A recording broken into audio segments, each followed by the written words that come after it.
15 som začal tým tajským boxom, keď som išiel na strednú školu. To bol taký ten prvý moment s týmto fajtovaním, hej, čo ma zobralo. Tam sa to potom rozvinulo tak, že som začal robiť aj brazílske jiu-jitsu, wrestling, hej, čiže išiel som do tohto MMA štýlu.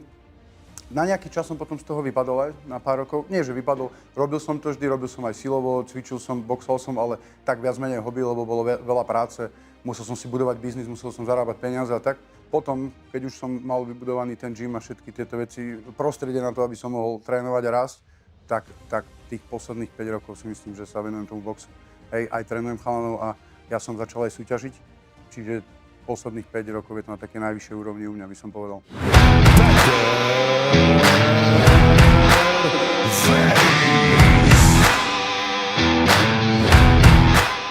Jasne, že chcem opasok, hej, som tu preto, aby som ho zobral, hej, chcem prachy a chcem opasok, chcem to doma samozrejme, ale prioritne sa teším na tie zápasy.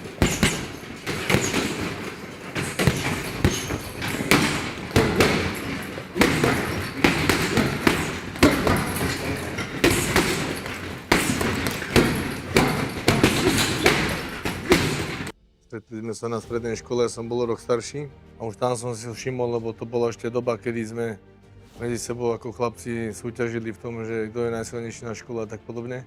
On si potom išiel ešte aj tie silové veci viacej, ja som sa venoval viacej týmto fighterským veciam a takisto ma bavili tie činky a tieto disciplíny, čiže aj on ma v tom tak akože motivoval do tých činiek a toto, že prekonávať sám seba, lebo som mal niekoho okolo seba, s kým sa dá v týchto disciplínach súťažiť, aj keď som sa nikdy nepriblížil k jeho váham.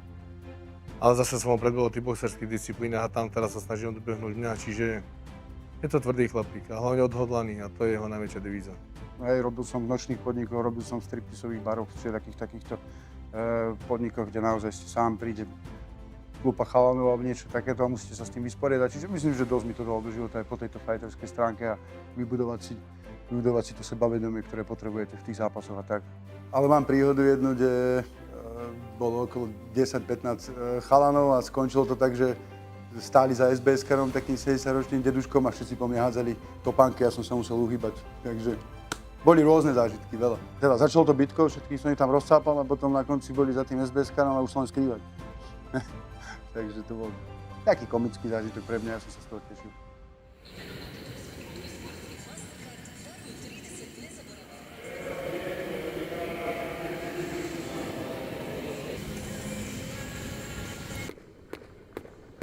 Dolazim iz Zagreba, imam 28 godina i boksam za boksački klub Lokomotivu iz Zagreba.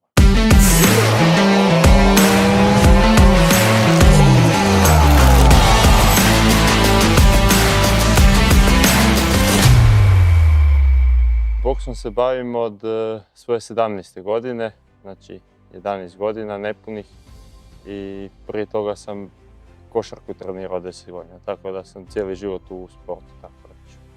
Pa najbolji uspjeh mi je prvenstvo Hrvatske do 22 godine, tu sam bio prvak i bio sam zlatni na otvorenom prvenstvu Zagreba, gdje je bilo, ne znam, 10-ak reprezentacija sudjelovalo.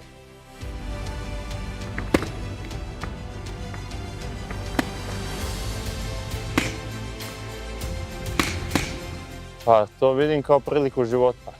Mislim da je to za svakog od nas ko se prijavi na turnir, ko nije još ostvaren boksač, nema neku profesionalnu zapaženu karijeru, da mu je to prilika da napravi dobru karijeru za sebe i da zaradi dobar novac. Tako da mislim da je to prilika za svakog od nas najbolja što ima do sada. Pa iskreno nisam ga baš puno gledao.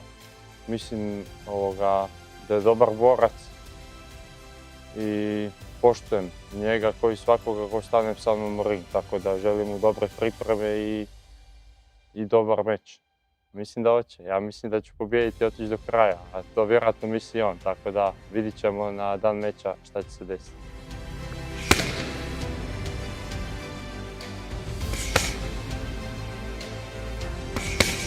Pošto sam visok, mislim da je moja najbolja tehnika distanca i kretanje i udaranje iz kontra i tako te neke situacije, ali mislim da sam dosta raznovrstan što se tiče boksa, tako da to je to. Ne znam, možda u profesionalnom boksu na putu prema svjetskoj tituli, ko što svaki boksač sanja. A sad, gdje ću biti, to stvarno ne znam, ali to je moj neki cilj i viđenje sebe kroz 5 godina. Mislim da mogu puno toga napraviti u boksu i nadam se da hoću.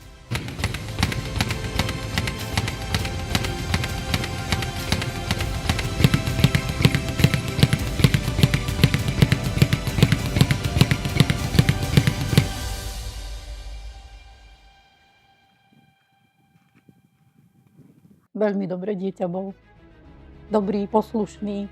Všetko bolo tak, ako maminka, ty povieš aj ocko. Čo budeš papať, ako ty povieš, maminka. Dobrý, dieťa bol veľmi dobrý. Slabšieho spolužiaka mal, aj nižšieho, aj váhová kategória slabšia, chceli ho nejakí spolužiaci mlátiť a on sa ho zastal. To akože to vie. A napríklad vo fitku on tak rieši, že keď sa dopočuje o niekom z tých jeho chlapcov, ktorí sú zverencieho, tak im povie ešte raz a u mňa ste skončili. Takže tak toto je.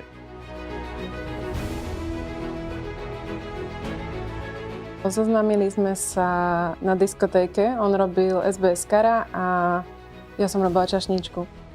Moji rodičia Peťa akože tiež podporujú, páči sa im to, že robí to, čo ho baví a akože má nejakú záľubu, niečomu sa venovať. Prvá reakcia, tak Peťo, keď sme sa spoznali, mal 150 kg, takže bol dosť obrovský.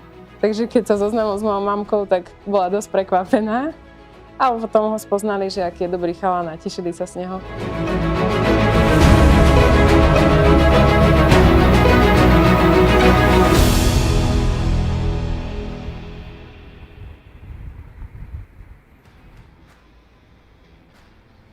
Pa košarku sam počeo kad sam krenuo u školu, znači to je sa nekih 7 godina. Nekako me privlačio uvijek boks i volio sam boks i htio sam ga probat. I onda je napokon tata pristao, tata je inače bio boksač prije pa nije htio baš da se bavimo boksom, ni ja ni brat. I onda na kraju je popustio i tako sam krenuo malo po malo boks i svidio mi se i zavolio sam ga i onda sam se probacio na boks. Pa ne znam iskreno točno šta bi napravio. Vidio bi kad bi dobio te novce. Sigurno da bi možda otišao na neko putovanje sa curom i malo uživao, ali opet sigurno da bi uložio u nešto. Da ne potrošim sve novce samo tako, bez veze, na provode i gluposti. Nešto bi uložio u sebe, nešto ovako, u neki posao možda ili ne znam, ko zna šta bi tad bilo. Ali tako neki je okvirni plan. Starting November 10th, join us every Sunday until December 22nd for unforgettable showdowns at Hell Boxing Kings, where fighters and celebrities from 10 European countries battle it out for the ultimate crown. Watch live on YouTube and don't miss the action.